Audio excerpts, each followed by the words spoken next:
আসসালামু আলাইকুম। আমি এই মুহূর্তে আছি হবিগঞ্জ জেলার চুনারুঘাট উপজেলা, যে জায়গায় রামগঙ্গা। কিছুদিন আগে আপনারা দেখেছেন যে বিউটিফুল চুনারুঘাট যে লেখাটি ছিল সেইটি একদম ধ্বংসের মুখে ছিল। তো ইতিমধ্যেই উদ্যোগ নেওয়া হয়েছে যে অলরেডি কাজ চলতেছে, আপনারা দেখতেছেন যেন ভেঙে না যায়।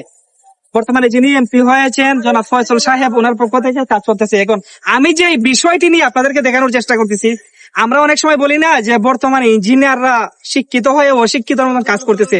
ওনারা কোন ব্রেইনে কোন প্ল্যানিং এ কাজ করে আসলে এটা বোঝা যায় না। দেখেন এই যে এই দিকটা একটু দেখাও, এই যে ব্রিজটা আছে, ব্রিজের যে ওই যে এই দিকটা দেখাও। হ্যাঁ, একটু জুম আউট করো। হ্যাঁ দেখেন, এইদিকে ভাঙ্গার মূল কারণটা কি জানেন? একটু দেখাও।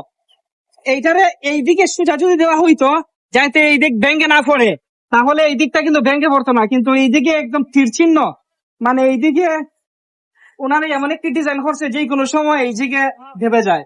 এই যে এই জায়গাটা যদি এদিকে কোনাকুনি যদি করা হইতো তাইলে তো কিন্তু কিন্তু ব্যাংকে পড়তো না।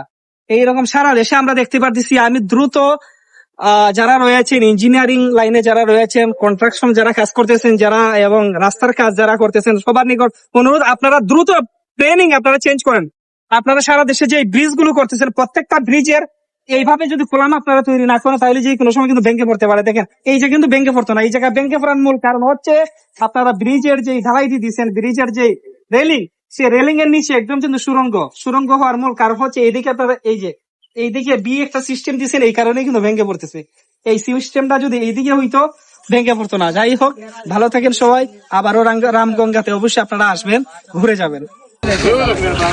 কি পরিমাণে সুরঙ্গ হয়েছে একমাত্র এই বি সিস্টেম দেওয়ার কারণে। এই হচ্ছে বর্তমান আমাদের ইঞ্জিনিয়ারিং প্ল্যানিং এর অবস্থা। দেখেন।